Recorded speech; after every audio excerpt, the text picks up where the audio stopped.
الحمد لله نحمده ونستعينه ونستغفره ونؤمن به ونتوكل عليه ونعوذ بالله من شرور أنفسنا ومن سيئات أعمالنا من يهده الله فلا مضل له ومن يضلله فلا هادي له ونشهد أن لا إله إلا الله وحده لا شريك له ونشهد أن سيدنا وسندنا وحبيبنا وطبيبنا ومولانا محمدا عبده ورسوله أما بعد فأعوذ بالله من الشيطان الرجيم بسم الله الرحمن الرحيم إن أكرمكم عند الله أتقاكم آمنت بالله صدق الله مولانا العظيم وقال النبي صلى الله عليه وسلم العلماء ورثة الأنبياء وإن الأنبياء لم يورثوا دينارا ولا درهما وإنما ورثوا العلم فمن أخذه أخذ بحظ وافر وصدق رسوله النبي الكريم ونحن على ذلك لمن الشاهدين والشاكرين والحمد لله رب العالمين खानाए काबा का मंजर ऐ खुदा देखा मुझे खानाए काबा का मंजर ऐ खुदा देखा मुझे मक्का व शहरे मदीना देखने को दे मुझे मक्का व शहरे मदीना देखने को दे मुझे वो मकामात मुबारक की ज़ियारत हो नसीब वो मकामात मुबारक की ज़ियारत हो नसीब जिसमें रहमत बेशुमारा देखने को दे मुझे जिसमें रहमत बेशुमारा देखने को दे मुझे सैराब कर दे आबे ज़मज़म से मुझे ऐ खुदा सैराब कर दे आबे ज़मज़म से मुझे इस्तिलाम हजर अस्वद से मुशर्रत कर मुझे इस्तिलाम हजर अस्वद से मुशर्रत कर मुझे गम्बुदे खदरा देखा दो रौज़ाए अतहर मुझे गम्बुदे खदरा देखा दो रौज़ाए अतहर मुझे दरमियाने कब्र मिंबर गिरगिराने दे मुझे दरमियाने कब्र मिंबर गिरगिराने दे मुझे। मोहब्बतेर साथे दुरूद इब्राहिम पाठ करी। अल्लाहुम्मा सल्लि अला मुहम्मदिन व अला आलि मुहम्मद कमा सल्लैतु अला इब्राहीम व अला आलि इब्राहीम इन्नका हमीदुम मजीद। अल्लाहुम्मा बारिक अला मुहम्मदिन व अला आलि मुहम्मद कमा बारकत अला इब्राहीम व अला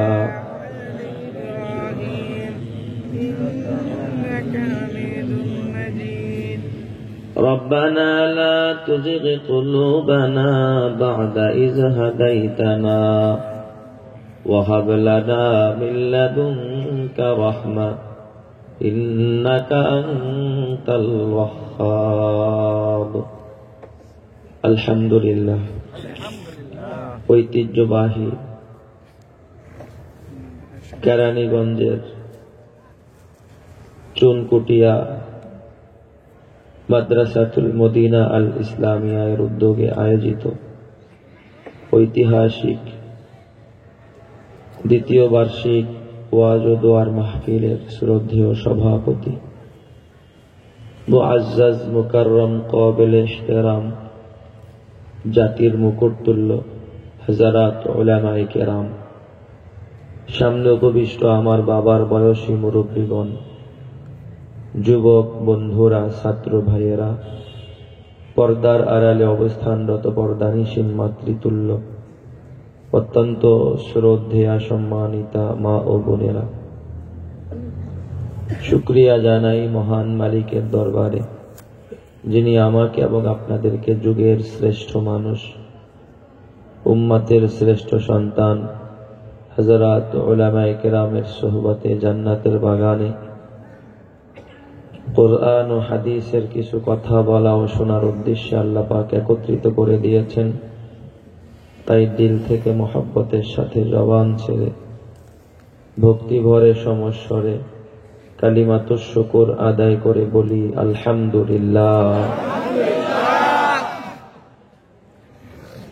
সম্মানিত সুধী, আমি আপনাদের খেদমতে কোরআনুল কারীমের 26 নম্বর পারা সূরাতুল হুজুরাতের 13 নম্বর আয়াতের অংশ বিশেষ তেলাওয়াত করেছি।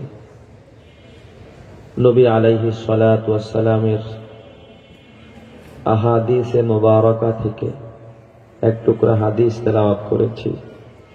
আল্লাহ পাক যদি তৌফিক দান করেন, তেলাওয়াতকৃত আয়াত ও হাদিসের আলোকে কিছু আলোচনা পেশ করব। আল্লাহ যেন কথাগুলো ইখলাসের সাথে, আমলের নিয়তে, সুস্থতার সাথে কিছু সহি কথা বলা ও শোনার তৌফিক দান করেন। সকলেই বলি আমিন। আমরা যারা এখানে এসেছি, যারা আসি নাই, সকলেই তো সম্মান চাই, ঠিক কিনা? সম্মান চায় না এমন কেউ আছে নাকি?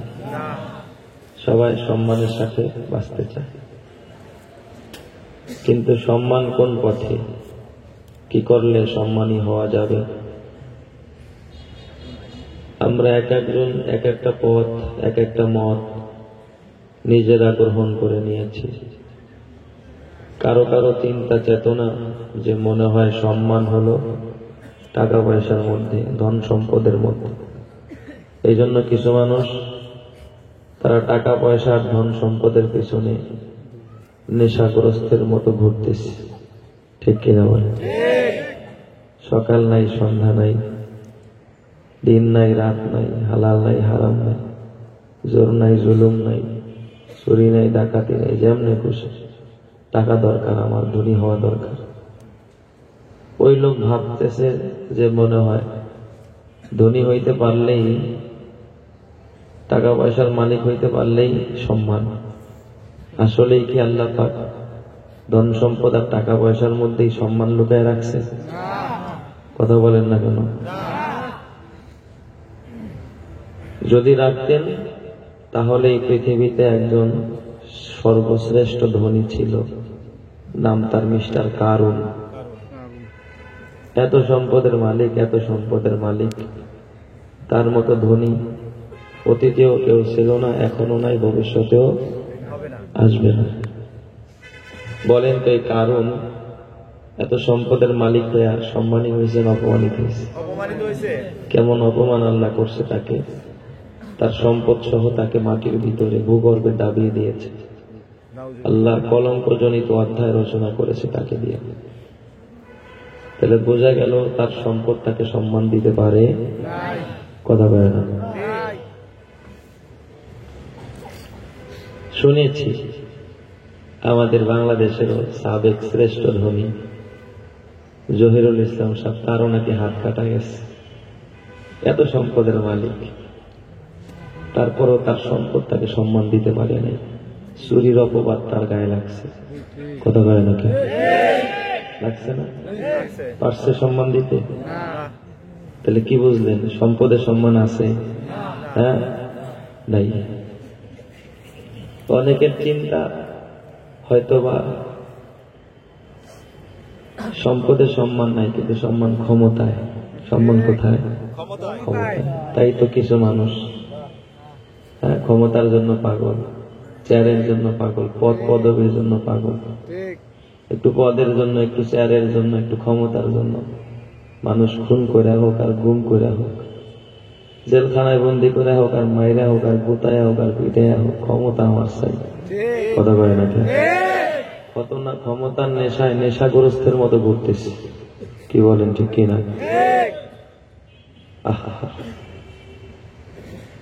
ক্ষমতার লোভে নিজের সন্তানকেও খুন করে।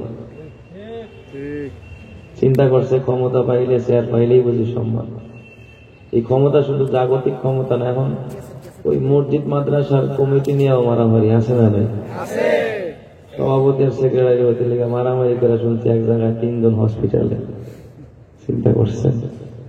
ও ভাবছে সভাপতির পদটা পাইলেই আমার কি সম্মান। এই চেয়ারের মধ্যেই কি আল্লাহ সম্মান রাখছে? পদের মধ্যে, ক্ষমতার মধ্যে আল্লাহ সম্মান রাখছে? যদি রাখতেন, এই পৃথিবীতে একজন সুপার পাওয়ার ছিল, মিস্টার ফেরাউন। কে? এত বড় ক্ষমতা যে নিজেকে আনা রব্বুকু বলে আলা বলে দাবি করেছে যে আমি বড় খোদা। নাউজুবিল্লাহ। এই ক্ষমতার মালিক হয়ে ফেরাউন কি সম্মানিত হয়েছে না অপমানিত? কেমন অপমান আল্লাহ করছে! হ্যাঁ,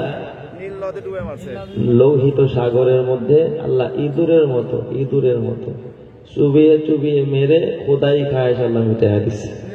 কথা কয় নাকি সবাই? পাইছে সম্মান? তাহলে তার ক্ষমতায় তারা সম্মান দিতে পারছে? এটা তো না আগের কথা, এই যে কালকের কথা, মানে কিছুদিন আগের কথা। আমেরিকার সাবেক president mister George W Bush. মুসলিম এমন কোন দেশ নাই যেখানে তার নগ্ন হামলা হয় নাই। কথা বলে না? মিশরে হামলা, হোসনে মুবারককে খতম কর, গাদ্দাফিরে শেষ কর, সব জায়গার মধ্যে তিনি আগুন জ্বালিয়ে দিয়েছিল। কি এক ক্ষমতার নেশায় মত্ত ছিল। মনে করেছিল আহা, যে এই ক্ষমতায় আমাকে সবকিছু করে দিবে। কিন্তু এই নাফরমানটাকে আল্লাহ পাক বিদায় কালে আল্লাহ পাক এমন বেইজ্জত করেছে, সাংবাদিকের জুতা তার গালে মোলাকাত করছে। কথা কয় না? সম্মান পাইছে? অপমান হয়েছে। অনেকের চিন্তা তাইলে মনে হয় ক্ষমতায়ও সম্মান নাই, সম্মান আছে গাড়ি বাড়িতে। যদি ভালো একটা ডুপ্লেক্স বাড়ি করতে পারি, ওরে বাপরে বাপ কি বিশাল বাড়ি, ডিজাইনটা কি! হ্যাঁ, এই জন্য কিছু মানুষ গাড়ি আর বাড়ি করার পিছনে পাগল আছে না? নাই? কার থেকে কে বাড়িটা সুন্দর করবে, কার ডিজাইনটা কত ভালো হবে, কার ইঞ্জিনিয়ারটা কত সুন্দর ডিজাইন করতে পারে, হ্যাঁ, কত সুন্দর পরিবেশ করতে পারে। এই জন্য কিছু মানুষ গাড়ি আর বাড়ি করার পিছনে মত্ত। আসলেই কি আল্লাহ গাড়ি বাড়ি সুন্দর করলেই সম্মান দিবে? এর মধ্যে কি সম্মান লুকায়িত আছে? যদি থাকতো সুন্দর একটা বাড়ি বানাইছিল এই পৃথিবীর জমিনে মিস্টার সাদ্দাত। কে বানাইছে? সাদ্দাতের বাড়ি। ওরে বাপ রে বাপ, এত সুন্দর! আল্লাহ জান্নাতের সাথে পাল্লা দিছে।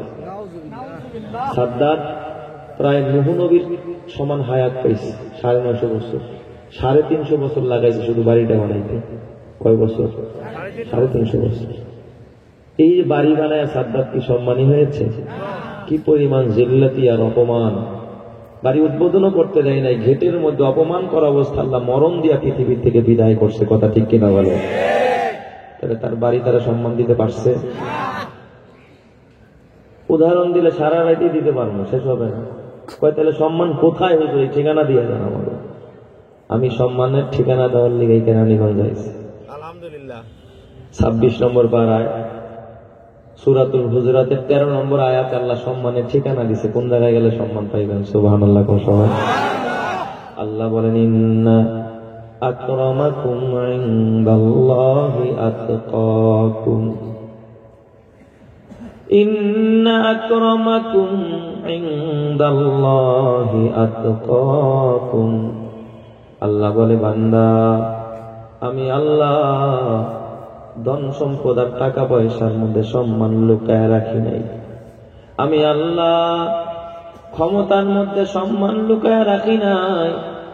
আমি আল্লাহ বাড়ি গাড়ি সুন্দর করার মধ্যে সম্মান লুকায় রাখি নাই। আমি সম্মান রেখেছি একটা গুণের ভিতরে, একটা গুণের ভিতরে। এই গুণটা যার ভিতরে থাকবে, হতে পারে সে ভ্যান চালক, আমি তাকেও সম্মানী করব। এই গুণটা যদি মেথরের মধ্যে আইসা যায়, মেথরকেও সম্মানী করব। এই গুণটা যদি কৃষকের মধ্যে আইসা যায়, আমি আল্লাহ কৃষককেও সম্মানী করব। এই গুণটা যদি বাবা কালোর মধ্যে আইসা যায়, কালোকেও সম্মানী করব। এই গুণটা যদি গরিবের মধ্যে আসে, গরিবকেও সম্মানী করব। এই গুণটা যদি ধনীর ভিতরে আসে, ধনীকেও সম্মানী করব। এই গুণটা যদি নারীর ভিতরে আসে, নারীকেও সম্মানী করব। এই গুণটা যদি পুরুষের ভিতরে আসে, পুরুষকেও সম্মানী করব। এই গুণটা যদি শিল্পপতির ভিতরে আসে, তাকেও সম্মানী করব। জোরে কোন সুবহানাল্লাহ। আল্লাহ বলে, গোলাম, আমি আল্লাহ সম্মান রেখেছি একটা গুণের ভিতরে। সেই গুণটা কি? আল্লাহ বলেন, ইন্না আকরামাকুম ইনদাল্লাহি আতকাকুম। এ গোলাম, তোদের মধ্যে আমি আল্লাহর কাছে সবচাইতে সম্মানী ওই মানুষটা, সবচাইতে দামি ওই মানুষটা, যেই মানুষটার ভিতরে আমি আল্লাহর ভয় সবচাইতে বেশি। কথা ঠিক কিনা? সে জীবন ধন্য, সে জীবন পূর্ণ, যার দিলে আছে শুধু আল্লাহর ভয়। সে জীবন ধন্য, সে জীবন পূর্ণ, যার দিলে আছে শুধু আল্লাহর ভয়। অনুশোচনা করে দু চোখের পানি ছেড়ে, অনুশোচনা করে দু চোখের পানি ছেড়ে, কাঁদে হৃদয়, কারে হৃদয়, কারে হৃদয়। সে জীবন ধন্য, সে জীবন পূর্ণ, যার দিলে আছে শুধু আল্লাহর ভয়। কথা ঠিক না ব্যাঠিক? জোরে কর। তাইলে একটা মানুষ দামি হয়, সম্মানী হয় কার ভয় থাকলে? আরো জোরে কর। কারণটা কি? কারণ হলো যে এই মানুষের ভিতরে আল্লাহর ভয়, ওই মানুষ জীবনে নামাজ ছাড়ে না। যার ভিতরে আল্লাহর ভয়, সে কখনো রোজা ছাড়ে না। যার ভিতরে আল্লাহর ভয়, সে মিথ্যা কথা কয় না। যার ভিতরে আল্লাহর ভয়, সে সুদ খায় না। যার ভিতরে আল্লাহর ভয়, সে ঘুষ খায় না। যার ভিতরে আল্লাহর ভয়, সে কোনোদিন বাবা জেনা করে না। যার ভিতরে আল্লাহর ভয়, সে কোনোদিন বাবা কোনোদিন সমাজের মধ্যে বিশৃঙ্খলা সৃষ্টি করতে পারে না। যেই নারীর ভিতরে আল্লাহর ভয়, ওই নারী কোনোদিন বেপরদায় চলতে পারে না। যেই যুবক যুবতীদের মধ্যে আল্লাহর ভয়, ওই যুবক যুবতী কোনোদিন 14 ফেব্রুয়ারি বাবা ভ্যালেন্টাইন ডে, বিশ্ব ভালোবাসা দিবস পালন করতে পারে না। কথা ঠিক না ব্যাঠিক? জোরে কি বলেন? পারে? তাই রে, সব গুনাহ থেকে ফিরাইয়া রাখবে কার ভয়? আল্লাহ। যদি মনে করেন আপনি গুনাহ ছাড়তে পারেন না, বুঝতে হবে আপনার মধ্যে আল্লাহর ভয় নাই। মানুষ পুলিশকে ভয় পায়, পুলিশের সামনে অন্যায় করে না। র্যাবকে ভয় পায়, র্যাবের সামনে অন্যায় করে না। এ সরকারের জেল জুলুমকে ভয় পায়, এই জন্য সরকারি কর্মকর্তাদের সামনে আবার অন্যায় করে না। কসম আল্লাহর, এই জমিন আল্লাহর, আসমান আল্লাহর, আল্লাহরে যে ভয় পায়, আল্লাহর জমিনে সে কোনোদিন নাফরমানি করতে পারে না। কথা ঠিক না ব্যাটিং দেবে? তাইলে বোঝা গেল তুমি নাফরমানি করো, তোমার ভিতরে আল্লাহর ভয় নাই। তাহলে দিলের ভিতরে যদি আল্লাহর ভয় জায়গা দিতে পারো, আল্লাহর ভয় করতে পারো, এই দুনিয়ার মধ্যে সবচেয়ে সম্মানী তোমাকে বানায়া দিবেন কে? আমার বাজান, তাহলে এবার তালাশ করে দেখি জমিনে কারা বেশি আল্লাহরে ভয় করে। আল্লাহ পাক কোরআনের অন্যত্র বলেন, ইন্নামা ইয়াখশাল্লাহা মিন ইবাদিহিল উলামা। আল্লাহ বলেন জমিনের মধ্যে সবচাইতে আমি আল্লাহকে ভয় করার মতো ভয় করে হলো উলামায়ে কেরাম, আলেম ওলামারা। জোরে কোন সুবহানাল্লাহ। আল্লাহরে ভয় করার মতো একমাত্র ভয় করে কারা? আলেম ওলামারা। কার কথা? আল্লাহ সত্য বলেন না মিথ্যা? তাহলে আল্লাহ বললেন যারা আমাকে বেশি ভয় করে তারা বেশি সম্মানী। অপর আয়াতে আল্লাহ কয় আলেম ওলামারা আমারে বেশি ভয় করে। তাহলে দুই আয়াত একত্রিত করলে, মিলাইলে ফলাফল কি বের হয়, নতিজা কি বের হয়? এই জমিনের মধ্যে সবচেয়ে আলেম ওলামারাই সম্মানী। কথা ঠিক কিনা? সবচেয়ে সম্মানী কারা? আলেম ওলামারা। এ বাজান, তাই তো আলেমের সাথে যাদের সম্পর্ক, কারণটা কি? আলেমের সিনায় আছে কোরআন। কোরআন বড় দামি। এই দামি কোরআন যে সিনায় থাকে, ওই সিনার দাম বেড়ে যায়, ওই মানুষটার দাম বেড়ে যায়। কারণ কোরআন যেই কাপড়ে ঢুকে গেলাপের দাম বেড়ে যায়, কোরআন যেই কাঠের মধ্যে রাখা হয় রেহালের দাম বেড়ে যায়। একটা রেহালের দাম যদি বাড়তে পারে, কাঠের দাম বাড়তে পারে। কসম আল্লাহর, এই দামি কোরআন যেই সিনার মধ্যে ঢুকে, ওই সিনাকেও দামি বানায়া দেয় কে? তাইলে এই জমিনে সবচেয়ে সম্মানী হলো কারা? আলেম ওলামা। এ বাজান, এই আল্লাহর ভয় দিলের মধ্যে জায়গা দাও। এই আল্লাহর ভয় ছিল খলিফাতুল মুসলিমিন হযরতে ওমর রাদিয়াল্লাহু তাআলা আনহুর জামানায়। হযরতে ওমরের ভিতরে কেমন আল্লাহর ভয়, তার জামানার মধ্যে একজন গ্রাম্য মুসলমানের ভিতরে কেমন আল্লাহর ভয়। একজন বেদুইন মুসলমান, গ্রাম্য মানুষ, খলিফাতুল মুসলিমিন হযরতে ওমর রাদিয়াল্লাহু তাআলা আনহুর শাসনকাল। ওই গ্রাম্য মুসলমানটা একদিন কাঁদতে কাঁদতে ওমরের দরবারে হাজির। সাদা সিধা মানুষ, 6-9 বুঝে না। এই রকমের কিছু বুজুর্গ সুফি মানুষ আমাদের দেশেও আছে না? নেই? আছে না? বয়ান শুনতে আসলে খালি কাঁদতেই থাকে, কাঁদতেই থাকে, নামাজ পড়তেই থাকে, জিকির করতেই থাকে, আর কিছু বুঝে না। ওই গ্রাম্য মুসলমান খলিফাতুল মুসলিমিন হযরত ওমর রাদিয়াল্লাহু তাআলা আনহুর দরবারে আয়েশা ডাক দিয়া, আমিরুল মুমিনিন, খলিফাতুল মুসলিমিন জীবনে বড় ভুল করে ফেলেছি, অন্যায় করেছি। হুজুর, আপনি আমারে তওবা করায়া দেন। আমার যে পাপ হয়েছে জীবনের পাপগুলো তওবা করায়া দেন, আর আপনি নিজের হাত দিয়া পাপের শাস্তিগুলো আপনি আমারে দিয়ে দেন। জোরে কোন সুবহানাল্লাহ। মাঝে মাঝে আমরাও দেখি কিছু মুসল্লিরা এমন কান্না করে, হুজুর মাপ কেমনে পাবো, একটু রাস্তা দেখায়া দেন। হযরত ওমর রাদিয়াল্লাহু তাআলা আনহু জিজ্ঞাসা করে, ও ভাই, জীবনে এমন কি পাপ করেছো যে পাপের জন্য তুমি শাস্তি নিতে চাও, তুমি তওবা করতে চাও? পাপের লিস্টিগুলো আমারে শোনাও। ওই লোকটা তো সাদা সিধা মানুষ, ডাক দিয়া, আমিরুল মুমিনিন, আমার জীবনে আমি বড় বড় 3টা পাপ করি। সবাই বলেন কয়টা? আমাদের জীবনেও তো মোটামুটি 3টা পাপে আছে, এর বেশি নেই। কথা কয়, শুরু আছে শেষ নাই। আমিরুল মুমিনিন, আমি জীবনে বড় বড় 3টা পাপ করি, এই পাপের সাজাগুলো আমারে দিয়ে দেন। হযরত ওমর ডাক দিয়া, ও ভাই, বলো এমন কি পাপ তোমার জীবনে? লোকটা দাঁড়ায়, আমিরুল মুমিনিন, আমার জীবনের 1 নম্বরের পাপ হলো ইন্নী উহিব্বুল ফিতনা, আমি ফিতনারে বড় ভালোবাসি, ফিতনারে পছন্দ করি। এবাদান আপনারা বলেন, সমাজের মধ্যে মারামারি কাটাকাটি খেতনা ফাসাদ যারা পছন্দ করে এরা ভালো মানুষ না খারাপ? ভালো কাম না খারাপ কাম? হযরত ওমর তো এমনি জালালি মেজাজের মানুষ, আরো গরম হয়ে গেছে। এই বেটা, এটা তো কবিরা গুনাহ। আল ফিতনাতু আসাদ্দু মিনাল কতল, হত্যার থেকেও ফিতনা বড় জঘন্য। কথা ঠিক কিনা জোরে কোন? বড় অন্যায় কাজ, কবিরা গুনাহ। তোমার এমনি ছাড়া যায় না, অবশ্যই এই পাপের সাজা তোমাকে বহন করতেই হবে।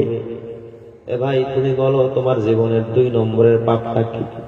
কয় আমিরুল মুমিনিন, আমার জীবনের 2 নম্বরের পাপ হলো ওয়া ইন্নী আকরাহুল হক, আমি হক জিনিস অপছন্দ করি, সত্য জিনিস দেখতে পারি না। এই সমাজে কিছু মানুষ এমন আছে যারা হক দেখতে পারে না, আছে না নেই? কথা বলে না কেন? আল্লাহ হক, রসুল হক, কোরআন হক, হাদিস, মসজিদ হক, মাদ্রাসা। কিছু মানুষ আছে, কিছু কুলাঙ্গার আছে যারা মসজিদও দেখতে পারে না, মাদ্রাসাও দেখতে পারে না, আল্লাহও দেখতে পারে না, রসুলও দেখতে পারে না, আলেম ওলামাও দেখতে পারে না, মসজিদ মাদ্রাসা বরদাস্ত করতে পারে না। এই রকমের কুলাঙ্গারদের এ বাবা আনাগোনা বাংলার জমিনে আসে না নাই? আরো জোরে কোন আসে না নাই? তুমি দেখতে না পারলে কি হয়েছে? নবীজি কি বলছেন? খায়রুকুম মান তাআল্লামাল কুরআন ওয়া আল্লামা, এই জমিনের মধ্যে শ্রেষ্ঠ মানুষ কারা? যারা কোরআন পড়ে এবং যারা কোরআন পড়ায়। কথা ঠিক কিনা জোরে কাম? এখন যদি তোর মতো কুলাঙ্গার সংসদের মধ্যে বৈশা, যদি তোর মতো রাশেদ খান মেননের মতো কুলাঙ্গার, হাসান হক ইনুর মতো কুলাঙ্গার যদি কয় এই মাদ্রাসা হলো বিষ বৃক্ষ, আলেম ওলামাদেরকে যদি জঙ্গি বলে গালি দেয়, আর মমতাজের মতো নর্তকী যদি আলেমকে গালি দেয়, তাদেরকে অবশ্যই ওই পবিত্র জায়গা থেকে বের করে জাতির সামনে তাদেরকে পিটানি লাগাইতে হবে। কথা ঠিক কিনা?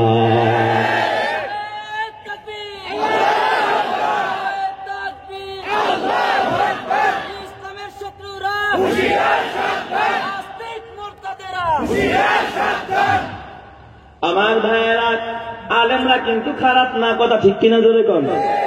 তবে একটা কথা মনে রাখবেন, চোরের স্বভাব আর একটা মানুষকে কি মনে করা, ডাকাতের স্বভাব আর একটা মানুষকে, ভালো মানুষের স্বভাব আর একটা মানুষকে, তাই না? একটা গল্প কই, ছোট্ট একটা, কষ্ট হবে না তো আপনাদের? কোন এক দেশের 2 মন্ত্রী গেছে পাগলা গারদ দেখতে, পরিদর্শনে। একটা আধা পাগলের লগে দেখা হয়েছে। কার লগে? হাফ পাগল। হাফ পাগল, হাফ পাগল চিনেন নি? আবার এর একটা পরিচয় আছে। কোন এক স্কুলে ইন্সপেক্টর আসছে স্কুল ভিজিট করতে। তো এদিক দিয়ে স্কুল সব সাজায় গোছায় রাখছে। ইন্সপেক্টর ভিতরে দুইটা জিজ্ঞেস করে, এই ছাত্র ছাত্রীরা তোমাদের এখানে পড়াশোনা ঠিক মতো হয়? কয় স্যার হয় মানে পুরো 100-100। উরি পাত্রী, তোমাদের স্যারেরা ঠিক মতো আসে? আসে মানে সকালে আসে, সন্ধ্যায় যায়। ঘুমা ঘুমা, খুব ভালো তো তাইলে। আচ্ছা তোমরা পড়াশোনা পারো? কয় স্যার পারি মানে। প্রশ্ন কান কইরেই দেখেন না। আচ্ছা তাহলে একটা প্রশ্ন করে উত্তর দাও। কয় আচ্ছা বলেন। কয় আমি আমার অফিস থেকে রওনা করছি 12টায়, তোমাদের বিদ্যালয়ে এসে পৌঁছেছি বেলা 3টায়। বলো তোমার বয়স কত? 12টায় বের হয়েছে, 3টায় এসে পড়ছে। এর সাথে বয়সের কোনো মিল আছে? প্রাইমারিতে একটা অঙ্ক পড়ছিলাম, পিতা পুত্রের বয়সের সমষ্টি 60, পিতার বয়স যদি 40 হয়, পুত্রের বয়স কত? এটাও বের করার একটা রাস্তা আছে না নাই? কিন্তু 12টায় রওনা করছে, 3টায় এসে পড়ছে, তো আমার বয়স কত? ছাত্র ছাত্রীরা সবাই চুপ মেরে বসে গেছে। স্যার এগো পায়জামা গরম হয়ে গেছে। স্যারেরা প্রশ্ন তো সামনে করছে, পিছনে করলে তো উপায় নাই, কারণ এই প্রশ্নের উত্তর আমরাও। হঠাৎ করে স্যারেরা দেখতেছে ক্লাস 4-এর এক ছাত্র দাঁড়ায় গেছে, যেটা মগা ছাত্র, জীবনও ক্লাসের পড়া পারে না। এটা দাঁড়ায় কয়, স্যার এই প্রশ্নের উত্তর দামি পাবে। স্যারেরা এক স্যারেরা আরেক স্যারের পোষায়, ব্যাপারটা কি অগাই দি, ক্লাসের পড়া পারে না, তো এইটা পারবো কেমনি? এক স্যার আরেক স্যারের কথা কই না, লাইলা হান্তা শুনতে জল দিবি, আল্লাহ বাঁচাও। উত্তর একটা দিতে পারলেই হয়, কি করবে? কয় আচ্ছা বলো আমার বয়স কত? কয় স্যার আন্নের বয়স হলো 60 বছর।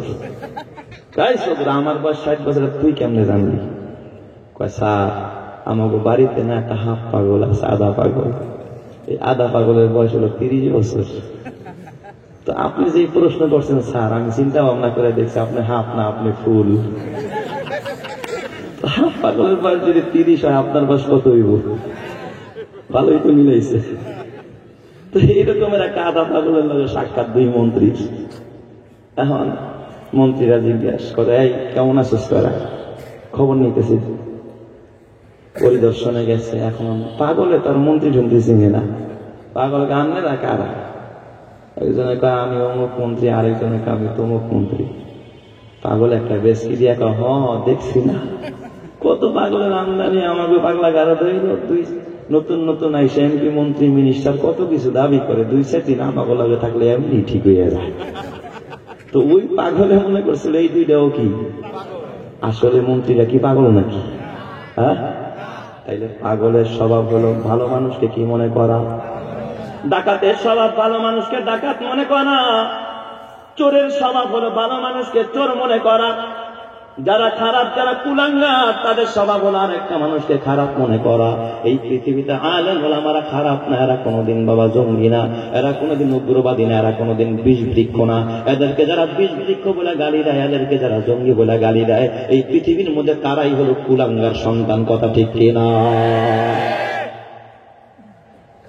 ওই যে লোকটা মনে আছে না আপনাদের, হযরত ওমরের কাছে এসে আমার 2 নম্বরের পাপ হইল ও ইন্নী আকরাহুল হক, আমি হক জিনিস পছন্দ করি না, সত্য একটা দিন না, এটা আমার 2 নম্বরের অন্যায়। হযরত ওমর ডাক দিয়া কয়, এটা তো বড় অন্যায়। এই তুমি বলো তোমার 3 নম্বরের পাপটা কি? কয় আমিরুল মুমিনিন, আমার জীবনের 3 নম্বরের পাপ হলো আমিরুল মুমিনিন ওয়া ইন্নী আশহাদু মা লাম আরাহু, না দেখা সাক্ষী দিই, যা দেখি না এই জিনিসের সাক্ষী দিই। কি কোন না দেখা সাক্ষী? মিথ্যা সাক্ষী আছে না নাই? জায়েজ না হারাম? ছোট গুনাহ না বড় গুনাহ? আমিরুল মুমিনিন আমি না দেখা সাক্ষী দেই। হযরত ওমর তো জালালি মেজাজের সাহাবী, ডাক দিয়া কয় পাপের সাজা এমনি দিলে হবে না, শুধু তওবা করাইলে হবে না, তোমার জেলখানার মধ্যে ঢুকায়া শাস্তি দিতে হবে। হুকুম দিয়া দিছে আমিরুল মুমিনিন, তার বন্দী করো, জেলখানায় ঢুকাও। জেলখানার মধ্যে ঢুকাই দিছে। এদিক দিয়া গোটা দেশের মধ্যে খবর, হায় হায় আমিরুল মুমিনিন কি করলো?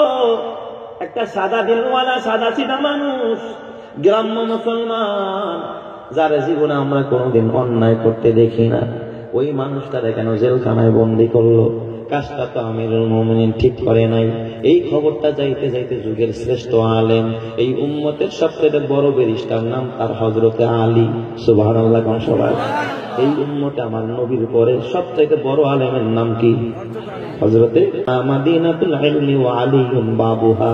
আমি ইলমের শহর, আর ওই শহরের প্রধান দরজা, প্রধান ফটক হলো আমার আলী, যারা শিক্ষামন্ত্রী বললেও তার হক আদায় হয় না। জোরে কোন সুবহানাল্লাহ। এই খবরটা কার কানে গেছে? হযরতে আলীর। হযরতে আলী আর দেরি নয়, হযরতে আলী তাড়াহুড়া কইরা আমিরুল মুমিনিনের দরবারে আয়েশা ডাক দিয়া, আমিরুল মুমিনিন সব কাজ ভালো করেছেন, কিন্তু এই কাজটা ভালো করেন নাই। এর মতো ব্যক্তি, এর মতো বুজুর্গ, এর মতো সুফি মানুষ, এর কেন আপনি জেলখানায় বন্দী করলেন? আপনি তো কাজটা ঠিক করেন নাই। আমিরুল মুমিনিন ডাক দিয়া, আলী গো, তুমি তো বড় আলেম, আমার ভুল হইতে পারে, তবে তুমি আমার ভুলগুলো ধরায়া দাও। তুমি যদি আমার ভুল ধরায়া দিতে পারো, আমি এখন রুজু করব, আমি আমার আদেশ প্রত্যাহার করব। জোরে কোন সুবহানাল্লাহ। নাকি কইছে আমি প্রেসিডেন্ট বেটা, তুই আমার ভুল ধরার কে? এই কথা কইছে নাকি? হ্যাঁ, আমি মদিনার প্রেসিডেন্ট আর তুই আমার ভুল ধরস, এই কথা কইছে নাকি? ঘাড় বেটা করছে। হযরত ওমর কারে কয়? ওমর কয়, আলী তুমি তো বড় আলেম, বিজ্ঞ আলেম, আমার ভুল হতেই পারে, যদি হয়ে যায় তুমি ধরায় দাও, আমি সংশোধন করব। সুবহানাল্লাহ কোন সবাই? নাকি কইছে জি বস, আপনি যা কইছিলেন এটাই রাইট। এখন তো জি বস, জি ম্যাডাম, ইয়েস ম্যাডাম, হ্যাঁ ম্যাডাম, আপনি যা করেন এটাই তো ঠিক। কথা ঠিক না বেঠিক? ভুল ধরায় দেওয়ার মানুষ নাই, সংশোধন করার মানুষ নাই, পাম দেওয়ার মানুষ আছে। কথা কয় না কেন? এই কারণে তো জাতির দুর্দশা, ঠিক কিনা বলে? হযরত ওমরের সামনে আয়েশা ডাক দিয়া কয়, আমিরুল মুমিনিন কাজটা ঠিক করেন নাই। হযরত ওমর ডাক দিয়া, আলী তুমি বলো সেই লোকটা নিজের জবানে স্বীকার করছে 3টা বড় বড় পাপ করে, তুমি শুনলেও তোমার মেজাজ গরম হবে। আলী শুনে দেখো কি পাপ করে জানো নি? হযরত আলী আমিরুল মুমিনিন কি কি পাপ করে আমার একটু শোনান। তার জবানের কথা সে নিজে স্বীকার করছে, আমি রিমান্ড দেও দেই নাই, জোর করে স্বীকারোক্তি নেই নাই, সে নিজের জবানে বলছে। আর একটা ফিকহের উসুল হলো আল মারউ ইউখাযু বিইকরারিহি, মানুষকে তার স্বীকারোক্তি অনুযায়ী পাকড়াও করা হয়। সে তো নিজের জবানে স্বেচ্ছায় এসে আমার কাছে স্বীকার করছে, আমি তো জোর করে তার থেকে স্বীকারোক্তি নেই নাই। কয় আমিরুল মুমিনিন কি স্বীকার করছে? কয় আলী তার 1 নম্বরে পাপ হলো সে বলেছে ইন্নী উহিব্বুল ফিতনা, আমি ফিতনারে ভালোবাসি। এটা কি পাপ না? তুমি কি কও? কয় আমিরুল মুমিনিন 2 নম্বরের পাপ কি? কয় সে বলেছে ওয়া ইন্নী আকরাহুল হক, আমি হক অপছন্দ করি। আর 3 নম্বরের পাপ হলো ওয়া ইন্নী আশহাদু মা লাম আরাহু, সে নাকি না দেখা সাক্ষী দেয়। বলো আলী এইগুলো কি পাপ না? হযরত আলী ডাক দিয়া আমিরুল মুমিনিন 3টার কোনোটাই পাপ না, কোনোটাই অন্যায় না। জোরে কোন সুবহানাল্লাহ। হযরত ওমর কা ঘটনা রাখি, এ আলী আমি তো বুঝলাম না, আমারে তুমি বুঝায় দাও। হযরত আলী ডাক দিয়া আমিরুল মুমিনিন তার 1 নম্বরে স্বীকারোক্তি ছিল ইন্নী উহিব্বুল ফিতনা, আমি ফিতনারে ভালোবাসি।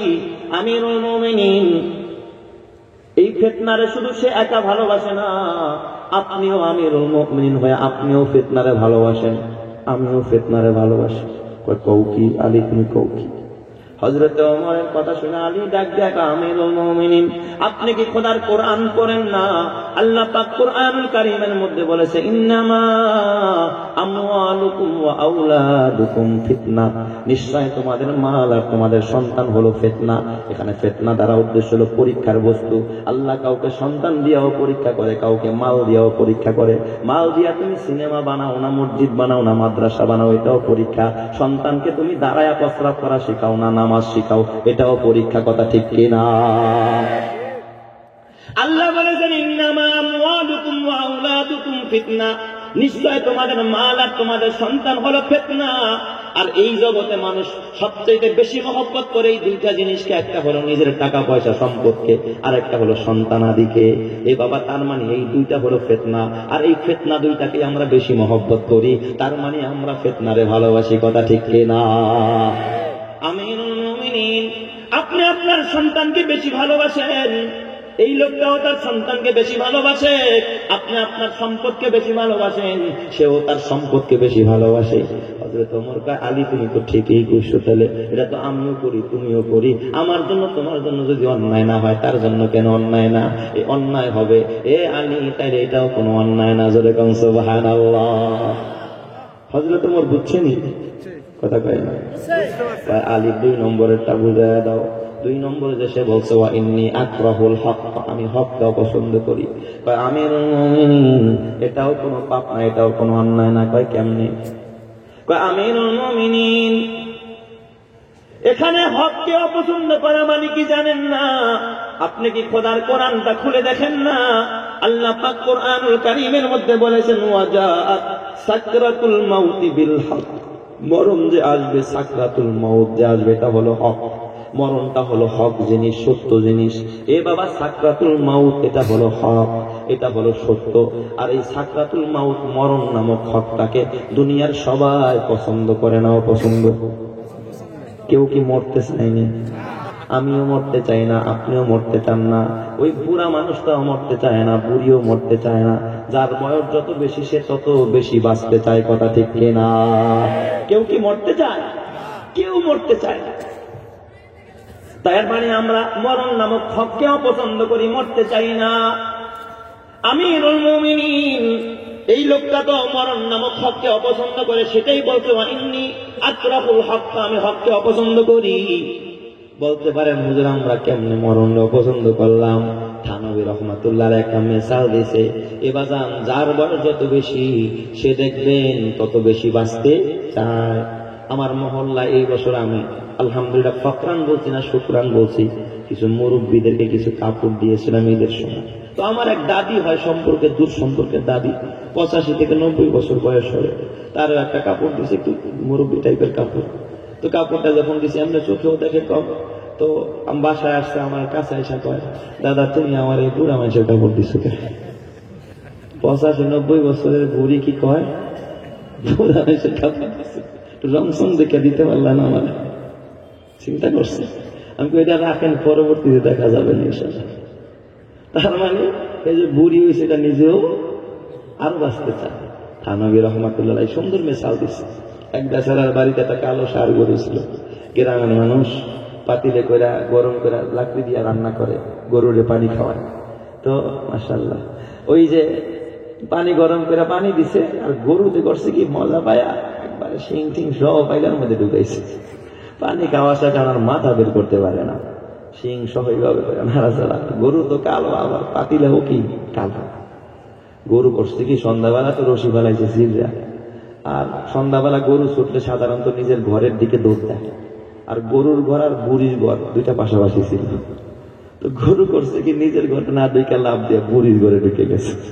বুড়ি তো রাতের বেলায় শোয়া, 90 বছরের বুড়ি, চোখেও বেশি একটা ভালো দেখে না। হঠাৎ দেখে যে ভাইঙ্গা ছিল ঢুকতেছে, কি ঢুকলো কি ঢুকলো, তাকায় দেয় সামনেও কালো পিছনেও কালো, ওই যে মাথার মধ্যে তো পাতিল ঢুকানো। আর বুড়ি বুঝতে পারে এটা কি জিনিস। তো বুড়ি তার জীবনে আজরাইল দেখে নেই, বুড়ি মনে করছে এটাই বুঝি আজরাইল। আর বুড়ি গরুর ডাক দিয়া আজরাইল ডাক, বাবা আজরাইল, ও বাবা আজরাইল। যদিও আমার বয়স 90 বছর, কিন্তু অসুস্থ আমি না, অসুস্থ আমার নাতি। আমার নাতি হলো ওই ঘরে ঘুমায়। চিন্তা করছে, তার মানে নিজে মরতে চায় না। কথা ঠিক না ব্যাঠিক ধরে কন? এ বাবা আমিও মরতে চাই না, তুমিও মরতে চাও না। আমিরুল মুমিনিন ওই লোকটা তো তাই বলেছে, ওয়া ইন্নী আকরাহুল হক, আমি হককে পছন্দ করি, সত্য জিনিস দেখতে পারি না। আমিরুল মুমিনিন এটাই তো সে বলেছে, তার জবান। এটা তো কোনো অন্যায় না। আপনিও মরতে চান না, আমিও মরতে চাই না। ওমর ডাক দিয়া আনি, তুমি যেমনি বলছো আমি তো অমনে বুঝি না, এটা তো ঠিকই বলছি। কয় তাহলে 3 নম্বর, এটা কি অন্যায় না? সে না দেখে সাক্ষী দেয়। হযরতে আলী ডাক দিয়া আমিরুল মুমিনিন এটা অন্যায় না, আপনিও না দেখা সাক্ষী দেন, আমিও না দেখা সাক্ষী দেই। কও কি আলী, কেমনে আমরা না দেখা সাক্ষী দিলাম? হযরতে আলী ডাক দিয়া আমিরুল মুমিনিন আপনাদের সাক্ষী দিচ্ছেন, আমানতু বিল্লাহ, আল্লাহর প্রতি ঈমান আনলাম। আল্লাহ একজন, জীবনে দেখছেন নি? আল্লাহ একজন না দুইজন? আল্লাহ যে একজন দেখছেন নি? কয় না দেখেন নাই। ওয়া মালাইকাতিহি, ফেরেশতা সাক্ষী দিছেন। জিবরাইলের লগে হাত মিলাইছেন নি মিয়া? কয় না না, জিবরাইল দেখি না, আজরাইল দেখি নাই। তাইলে কেমনে সাক্ষী দিলেন ফেরেশতাদের কথা? ওয়া রাসূলিহি, মুসা নবীর লগে কথা কইছেন নাকি? ঈসা নবীরে দেখছেন নি? সাক্ষী তো দিছেন সব রাসূলের প্রতি। ওয়া কুতুবিহি, আসমানি সব কিতাবগুলো নাইরা ছেড়া দেখছেন নি? কয় না। এ বাবা, ওয়াল ইয়াউমিল আখিরি, কিয়ামতের দিন দেখছেন নি? ওয়াল কদরি খাইরিহি ওয়া শাররিহি, এই ভালো মন্দ তাকদীর কপালের লেখা জীবনে দেখছেন নাকি? দুনিয়ার সব দেখেন, কিন্তু নিজের কপালের লেখা দেখা যায় না। কথা ঠিক কি না? কোরআন পড়ো, কিতাব পড়ো, ওলি আল্লাহর লেখা। ওরে কোরআন পড়ো, কিতাব পড়ো, ওলি আল্লাহর লেখা। 2 নয়নে যায় না দেখা, ওই কপালের লেখা। 2 নয়নে যায় না দেখা, ওই কপালের লেখা। আমিরুল মুমিনিন আপনিও তো না দেখা সাক্ষী দেন, আমিও না দেখা সাক্ষী দেই, সেও দেয়। তাইলে আপনারটা যদি অন্যায় না হয়, তারটা কেন অন্যায়? হযরত আলী বলেন, তাকায় দেখলাম ওয়াইনাহু তাজরিফান, ওমরের চোখ দিয়া গাল বায়া বায়া ঝর্ণার মতো টপ টপ করে পানি পড়তেছে। হযরত ওমর ব্যর্থ কণ্ঠে ডাক দিয়া কয়, লাউলা আলিয়ুন লাহালাকা ওমর, আজকে যদি আলীর মতো বিজ্ঞ আলেম না থাকতো, আমি ওমরের মতো সাহাবী বিপদগামী হয়ে যাইতাম। চিৎকার মেরে কম সুবহানাল্লাহ। তাহলে বলেন আলেম ওলামার দরকার আছে না না? সব জায়গায় আলেমদের নেতৃত্ব চলবে। কথা ঠিক কিনা জোরে কর আমার বাজান। তাইলে হযরতে ওমরের মধ্যে কেমন আল্লাহর ভয়? এবার বলতে পারেন হুজুর দেখি আলীর মধ্যে কোনো ভয় আসেনি? হযরতে আলীর একটু ভয় আপনাদের সামনে পেশ করতে চাই। হযরতে আলী রাদিয়াল্লাহু তাআলা আনহু যখন ইসলামের 4র্থ খলিফা, কয় নম্বরের? 4 নম্বরের খলিফা। ওনার শাসন আমল হযরতে আলীর একটা লৌহ বর্ম ছিল, যেটা গায়ে দিয়া যুদ্ধ করত জিহাদের ময়দানে। হযরত আলী যখন আমিরুল মুমিনিন, হযরত আলীর ওই লৌহ বর্মটা একদিন হারায়া যায়। হযরত আলী রাস্তায় বের হয়েছে কোন দেশের কাজে, হঠাৎ দেখে এক ইহুদি হযরতে আলীর লৌহ বর্মটা গায়ে দিয়া রাস্তা দিয়া হাঁটতেছে। আলী দেখা পালাইছে। আপনারা বলেন একজন রানিং প্রেসিডেন্ট, ইহুদির গায়ে তার নিজের বর্ম, তাকে দুইটা বক্সিং মেরে বর্মটা সিনায় আনার মতো ক্ষমতা আলীর আছে না নাই? কথা কয় না কে? নিজে না করুক, দুইটা লোক পাঠায় আনার ক্ষমতা আছে না নাই? আছে না? কিন্তু দেখেন হযরত আলী কেমন আল্লাহর ভয়। হযরত আলী মনে মনে চিন্তা করে, আল্লাহ, আমি আমিরুল মুমিন হতে পারি, আমি প্রেসিডেন্ট হতে পারি, কিন্তু ক্ষমতা তো আমার নিজের হাতে না। আমার দেশে বিচারক আছে, আইন আছে, আমি তো আইনের ঊর্ধ্বে না, আমিও জবাবদিহিতার ঊর্ধ্বে না। হযরতে আলী তার এলাকার একজন কাজী সাহেব নাম তার কাজী সুরাই, এই কাজী সুরাইয়ের আদালতে গিয়ে মামলা দায়ের করছে, কাজী গো, আমার একটা বর্ম হারায় গেছে, আমি ইহুদির গায়ে দেখছি, ইহুদি বাদী, বিবাদী আমি বাদী, আমি মামলা দিলাম, তুমি একটু রায় দিয়া দাও।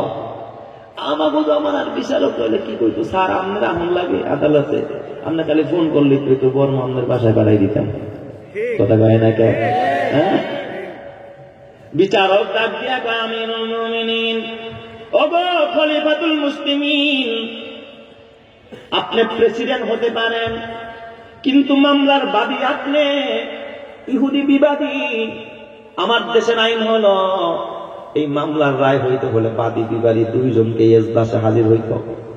আগামীকাল 10টায় টাইম দিলাম, আপনিও হাজির হবেন, বাদীও হবে বিবাদীও হবে।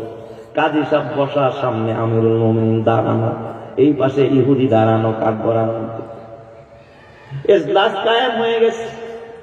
কেমন ইনসাফের বিচার ইসলাম, ইসলামের বিচার ব্যবস্থা কতটা স্বাধীন। রানিং প্রেসিডেন্ট হযরত আলী, এই হযরত আলীর দাঁড় করায়া কাজী সুরাই বিচারক ডাক দিয়া কয়, আলী, আপনি মামলা দিয়েছেন ইহুদির বিরুদ্ধে, আপনার বর্ণনা কি সে চুরি করছে? নবীজির হাদিস হলো আল বাইয়িনাতু আলাল মুদ্দাঈ ওয়াল ইয়ামিনু আলা মান আনকারা, যে দাবি করবে দাবির পক্ষে দলিল দিতে হবে। এই বর্মটা যে আপনার সাক্ষী কি কোনো দলিল আসেনি, সাক্ষী আসেনি? হযরত আলী ডাক দিয়া কয়, কাজী সাহেব, ও বিচারক কাজী সাহেব, আমার কোনো সাক্ষী নাই, এই আদালতে আমার কোনো সাক্ষী নাই। কাজী সাহেব, আমার আদালতে সাক্ষী দেওয়ার মতো কোনো মানুষ নাই। কাজী ডাক দিয়া কয়, ও মহামান্য বিচারক, মহামান্য আমিরুল মুমিনিন, শোনেন, বিচার কিন্তু ইসলামের আইন অনুযায়ী চলে, আমিরুল মুমিনিন দিয়া বিচার চলে না। সাক্ষী না দিতে পারলে কিন্তু মামলার রায় আপনার বিরুদ্ধে যাবে, ইহুদির পক্ষে চলে যাবে। জোরে কোন সুবহানাল্লাহ। আমরা হলে কইতাম, স্যার আপনার কোন সাক্ষী মার্কি লাগবো না, আপনি এই যুগের সবচেয়ে বড় বুজুর্গ, স্যার আপনি যান না, বর্মরা পাঠায় দিন বাসায় ইনশাআল্লাহ। হযরত আলীর কাছে সাক্ষী চায়। আলী ডাক দিয়া বলে, আমার কোন সাক্ষী নাই। কাজী সাহেব কয়, সাক্ষী না দিতে পারলে মামলার রায় আপনার বিরুদ্ধে যাবে, ইহুদির পক্ষে যাবে। হযরত আলী কয়, আমার করার কিছু নাই। ইহুদি এদিক দিয়া বলে, দেখেন চেষ্টা করে একটা সাক্ষী পেশ করতে পারেননি। হযরত আলী ডাক দিয়া কয়, ও ভাই, ও কাজী সাহেব, আমার কোনো সাক্ষী নাই, তবে আমার একটা সাক্ষী আছে, আমার কলিজার টুকরা ইমাম হাসান। এই বর্মটা আমার গায়ে হাসান পরাইয়া দিত, হাসান এই খুলে রাখতো। হাসান চিনে আমার এটা যে আমার বর্ম না কার বর্ম, আমার ছেলে হাসান একমাত্র সাক্ষী, আর কোনো সাক্ষী নাই। কাজী সাহেব ডাক দিয়া কয়, ও আলী, আমিরুল মুমিনিন, পিতার পক্ষে ছেলের সাক্ষী কোনোদিন গ্রহণযোগ্য হয় না। আপনি বাবা, আপনি বাদী, আর আপনার ছেলে হাসান আপনার কলিজার টুকরা। সন্তান কোনোদিন বাবার বিরুদ্ধে সাক্ষী দিয়ে মেনে নেওয়া যায় না। হাসানের সাক্ষী আপনার পক্ষে কোনোদিন গ্রহণযোগ্য হবে না আদালতে। জোরে কোন সুবহানাল্লাহ। পারলে অন্য সাক্ষী দেন, নাইলে কোন এই সাক্ষী চলবে না। এদিক দিয়া যখন আলী কয়, আমার সাক্ষী নাই, কাজী সাহেব ইহুদিরে ডাকিয়া কয়, ও ইহুদি, কসম করতে পারবি নি? ইহুদি কয়, 1000 বার কসম করে তুই আমার, তার মতো বেঈমান আর তো ঈমান নাই, ঠিক কিনা? জোরে কর। এবার ইহুদি কয়, আমি রায় দিয়া দিলাম, বর্ম টাকার। ইহুদির পক্ষে রায় গেছে, রানিং প্রেসিডেন্টের বিরুদ্ধে রায়। এ বাবা, পৃথিবীর ইতিহাস তালাশ করো, এই পৃথিবীর ইতিহাসে এ বাবা কোন তন্ত্র মন্ত্র কোন রাজ্যের মধ্যে রানিং প্রেসিডেন্টের বিরুদ্ধে রায় দিতে পারছে এমন বিচারপতির আবির্ভাব জমিনের মধ্যে ঘটে নাই, একমাত্র ইসলাম ছাড়া। কথা ঠিক না ব্যাঠিক? জোরে কর। ইসলামেই পারে, আর কেউ পারে না। কথা ঠিক কিনা? জোরে কর। আলীর বিরুদ্ধে রায় হয়ে গেল। হযরত আলী চোখের পানি ফানা কান্দে, আদালতের ভিতরে আলী কান্দতেছে। আলীর কান্না দেখা দেখা এবার ইহুদিও কান্না করতেছে। হযরত আলী ডাক দিয়া, ইহুদি তুই কাঁদস কোন দুঃখে? মামলার রায় তো তোর পক্ষে গেল, তুই কেন কাঁদস? কেন? ইহুদি ডাক দিয়া, আমিরুল মুমিনিন, ওগো খলিফাতুল মুসলিমিন, এই আদালতের মধ্যে যদিও আপনার কোনো সাক্ষী নাই, কিন্তু বর্মটা তো চুরি করছি আমি তো জানি বর্মটা কার। এই আদালতে আমি সাক্ষী দিয়ে দিলাম বর্মটা আপনি আলীর। জোরে কোন সুবহানাল্লাহ। কিরে বেড়া একটু কসম করলি, আবার অমন কাজ বর্মটা আমার, ঘটনাটা কি?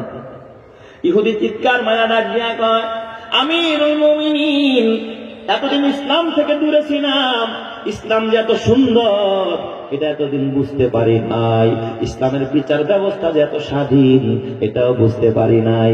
আমিরুল মুমিনিন, ইসলামের কাছে আইসা দেখলাম যে ইসলাম কত সুন্দর। যে ইসলাম এত সুন্দর হয়, এই ইসলাম কোনোদিন মানুষের উপর জুলুম করতে পারে না, অবিচার করতে পারে না। আমিরুল মুমিনিন, আপনি আর দেরি করেন না, এই সুন্দর ইসলাম থেকে আমারে দূরে রাখেন না। বুঝলাম ইসলাম এত সুন্দর, ইসলামের বিচার ব্যবস্থা এত স্বাধীন, ইসলাম যে এত সুশৃঙ্খল, আমি এটা কোনোদিন জানতাম না। এই ইসলাম কোনোদিন মানুষের ক্ষতি করতে পারে না। আমারে আর আপনি দূরে রাখেন না, আমারে তাড়াতাড়ি কালিমাটা পড়ায়া মুসলমান বানায়া দেন। জোরে কোন সুবহানাল্লাহ। ইহুদি সাথে গায়ে থেকে বর্মটা খুলে ডাক দিয়া বলে, আমিরুল মুমিনিন, এই না আপনার বর্মটা আপনি নিয়ে যান। হযরত আলী ডাক দিয়া, না না না, তুমি ইসলামের বিচার দেইকা, ইসলামের সৌন্দর্য দেইকা তুমি ইসলাম গ্রহণ করেছো, আমি আমিরুল মুমিনিন এই লৌহ বর্মটা তোমাকেই হাদিয়া দিয়া দিলাম। যদি কম সুবহানাল্লাহ। আর লাহজা হে মুমিন কি নেহি শান নেহি আন, हर लहजा है मोमिन की नहीं शान नहीं आन, रुफ्तार में किरदार में अल्लाह की बुरहान, रुफ्तार में किरदार में अल्लाह की बुरहान, गफ्फार व क़फ्फार व क़ुद्दूस व जबरूत, ये चार अनासिर हो तो बनता है मुसलमान, ये चार अनासिर हो तो बनता है मुसलमान। उल्फत में बराबर के वफा हो के जफा हो, उल्फत में बराबर के वफा हो के जफा हो, हर चीज में लज्जत है अगर दिल में मजा हो, हर चीज में लज्जत है अगर दिल में मजा हो। जुरकम सुबहानाल्लाह। ए बजान তাইলে দেখেন আলেমের ভিতরে কেমন আল্লাহর ভয়, আলীর ভিতরে কেমন আল্লাহর ভয়।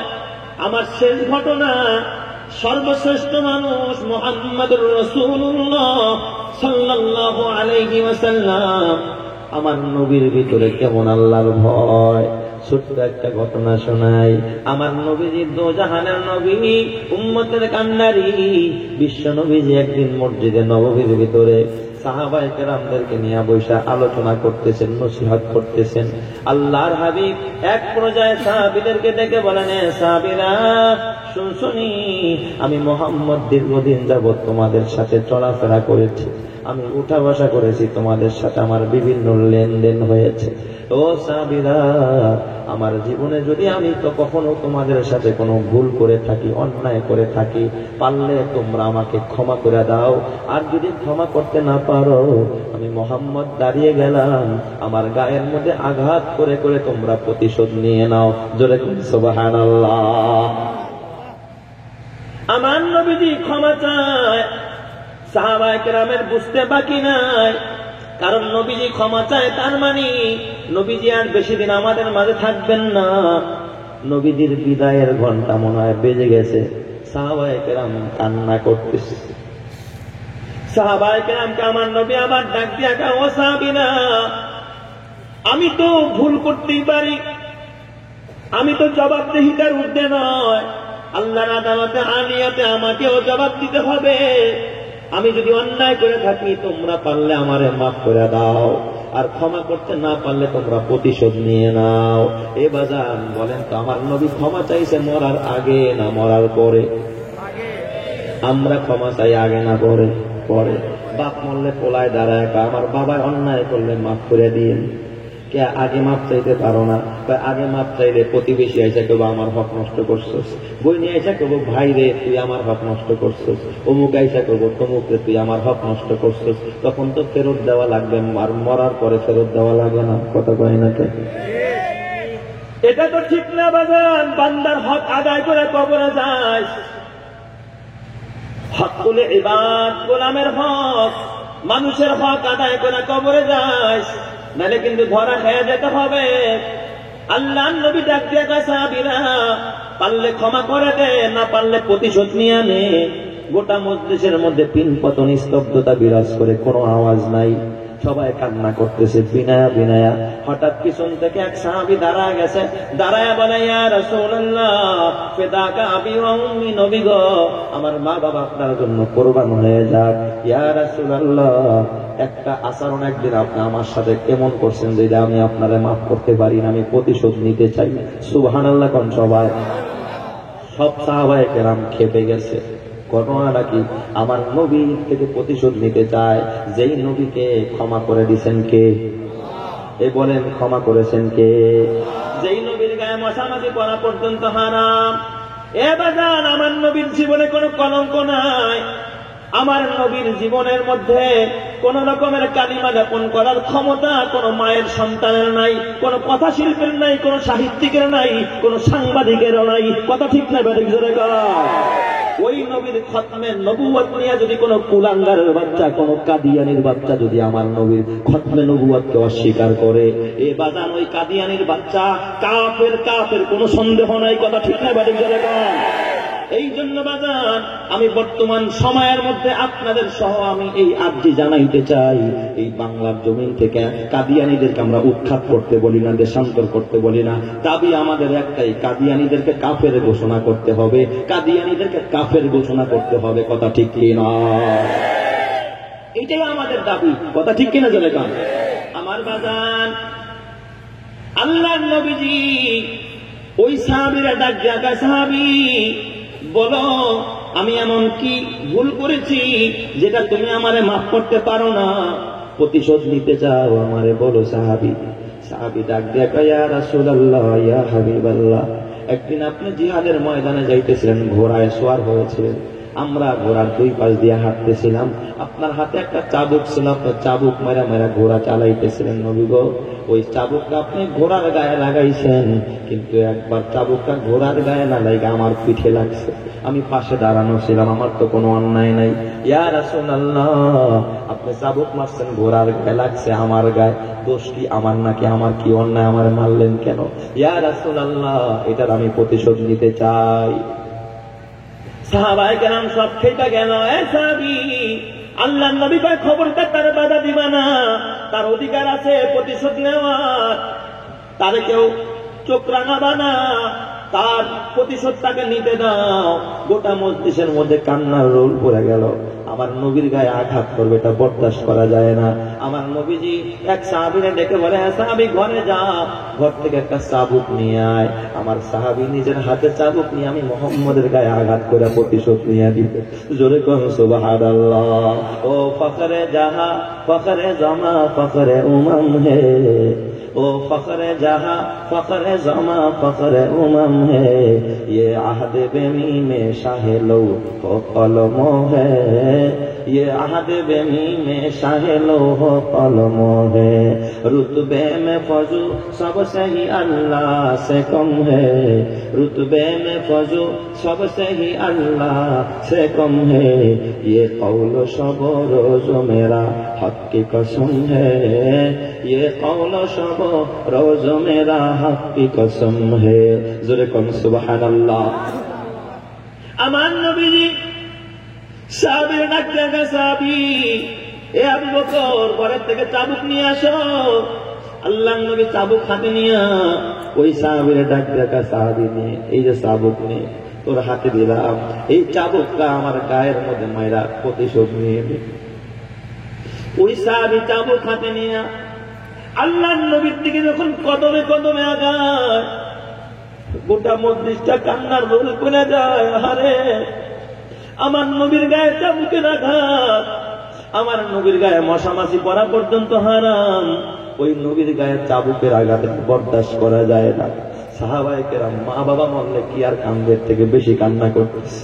এদিক দিয়া সাহাবে কাছে আয়েশা আল্লাহর নবীর ডাক দেয়া, নবীজি ইয়া রাসূলুল্লাহ ইয়া হাবিবাল্লাহ, আপনি যখন আমার গায়ে আঘাত করেছিলেন তখন আমার গায়ে জামা ছিল না, আপনার গায়ে এখন জামা দেখা যায়। ইয়া রাসূলুল্লাহ, আমি জামার উপর দিয়া প্রতিশোধ নিব না, জামাটা পরতে হবে। ইয়া রাসূলুল্লাহ, আমারেও খালি গায়ে মারছেন, আপনাকেও আমি খালি গায়ে প্রতিশোধ নিব। জোরে কোন সুবহানাল্লাহ। সঙ্গে সঙ্গে আমার নবীজি গায়ের জামাটা খুলে ফেললেন। যখন নবীজি জামা খুলে ফেললেন, আল্লাহর নবীর কাঁধের মধ্যে মোহরে নবুয়ত ঝলমল করতেছিল। ওই সাহাবী আর বরদাস্ত করতে পারে না, হাতের চাবুকটাকে জমিনের মধ্যে ফালায় দিয়া আল্লাহর নবীকে জড়ায় ধরছে আর কান্দের মধ্যে মোহরে নবুয়তে চুমু খায় আর চোখের পানি বানায় কান্দে। আল্লাহর নবী জিজ্ঞেস করে, সাহাবী কেন তুই আমার গায়ের মধ্যে আঘাত করলি না, কেন তুই এই কামটা করলি? সাহাবী চিৎকার মারা ডাক দিয়া কয়, আউযু বিমাউযুইল কিসাস মিন রাসূলিল্লাহি সাল্লাল্লাহু আলাইহি ওয়াসাল্লাম মিনান নার। নবী গো, আমার যেই জায়গায় আঘাত করার অধিকার আছে, কেসাস নেওয়ার অধিকার আছে, ওই কেসাসের বিনিময়, ওই অধিকারের বিনিময় আমি জাহান্নাম থেকে বাইসা জান্নাতে যাইতে চাই।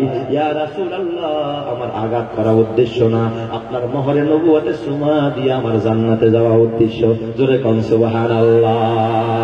ও জিসকে লিয়ে মাহফিলে কাউনাইন সাজি হে, वो जिसके लिए महफिल कौनैन सजी है, फिर दूसरे बारी जिसके वसीले से बनी है, वो हाशमी मक्की, वो हाशमी मक्की मदनी उल अरबी है, वो मेरा नबी मेरा नबी मेरा नबी है, वो मेरा नबी मेरा नबी मेरा नबी है, ओ मेरा नबी है। अहमद है मोहम्मद है वही खत्मे रसूल है, मखदूम मुरब्बी है वही वली कुल है। उस पर ही नजर, उस पर भी नजर सारे जमाने की लगी है, ओ मेरा नबी मेरा नबी मेरा नबी है, ओ मेरा नबी मेरा नबी मेरा नबी है, ओ मेरा नबी है। वो जिसके लिए महफिल कौनैन सजी है, फिर दूसरे बारी जिसके वसीले से बनी है, वो हाशमी मक्की, वो हाशमी मक्की मदनी उल अरबी है, वो मेरा नबी मेरा नबी मेरा नबी है, वो मेरा नबी मेरा नबी मेरा नबी है, वो मेरा नबी है। शम्सु दुहा चेहराए अनवर की झलक है, वल्लैल सजा गेसुए हजरत की लचक है, आलम को जिया आलम को जिया जिसके वसीले से बनी है, वो मेरा नबी मेरा नबी मेरा नबी है, वो मेरा नबी मेरा नबी मेरा नबी है, वो मेरा नबी है। मुज़म्मिलु यासीन व मुद्दस्सिर तहा, क्या के नए अलक़ाब से मौला ने पुकारा, क्या शान है उसकी, क्या शान है उसकी के जो उम्मी लक़बी है, वो मेरा नबी मेरा नबी मेरा नबी है, वो मेरा नबी मेरा नबी मेरा नबी है, वो मेरा नबी है। अल्लाह का फरमा लम नशरह लका सदरक मंसूब है जिससे वरफ़अना लका ज़िक्रक, जिस जात का कुरान जिस जात का कुरान में भी जिक्र जली है, वो मेरा नबी मेरा नबी मेरा नबी है, वो इनका नबी उनका नबी सबका नबी है, वो मेरा नबी है। जुलकम সাল্লাল্লাহু আলাইহি ওয়াসাল্লাম। আমার বাবাদের আমার নবীজির ভিতরে কেমন আল্লাহর ভয়। এ বাজান সর্বশেষ এই যে মাদ্রাসার উদ্যোগে মাহফিল, এই মাদ্রাসাতুল মদিনা আল ইসলামিয়া, এই মাদ্রাসার খবর নিয়ে দেখো, এই মাদ্রাসার একটা ছাত্রের মধ্যে কি পরিমাণ আল্লাহর ভয়, তোমার সন্তানের মধ্যে কেমন ভয়, আর এই মাদ্রাসার একটা বাচ্চার মধ্যে কেমন আল্লাহর ভয়।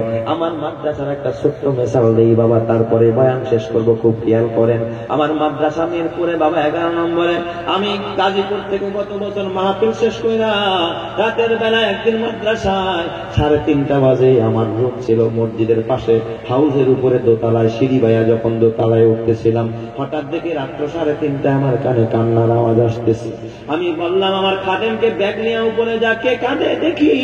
নিচে যাইয়া মসজিদের সামনে দাঁড়ায় দেখে মসজিদের ভিতর থেকে আমার মাদ্রাসার 2টা বাচ্চা মসজিদের মধ্যে কান্না করতেছে। ওদের কান্না দেখে আমার দিলটা বড় কইলা গেল, আল্লাহ রাত্র 3:30 সব মানুষ ঘুমায়, এরা কেন ঘুমায় না? না জানি কোনো বিপদ, মনে চাইলো ভিতরে ঢুকে আদর করি, কিন্তু চিন্তা করলাম কাছে গেলে আমলটা নষ্ট হবে। আমি রুমে গিয়া আমিও 2 রাকাত নামাজ পড়ে ঘুমাইলাম। ফজর পড়ে তালাশ করে দেখি ওরা 2 ভাই কোথায়। মসজিদের মধ্যে দেখি ওরা সূরা ইয়াসিন আমল করতেছে। কাছে গিয়া বড়টার মাথায় হাত দিয়া বললাম, বাবা দোয়া শেষ হলে তোর আমার রুমে আসবি, একটু কথা আছে। ওরা 2 ভাই আমার রুমে গেছে। আমি বড় ভাইটার মাথায় হাত দিয়া বললাম,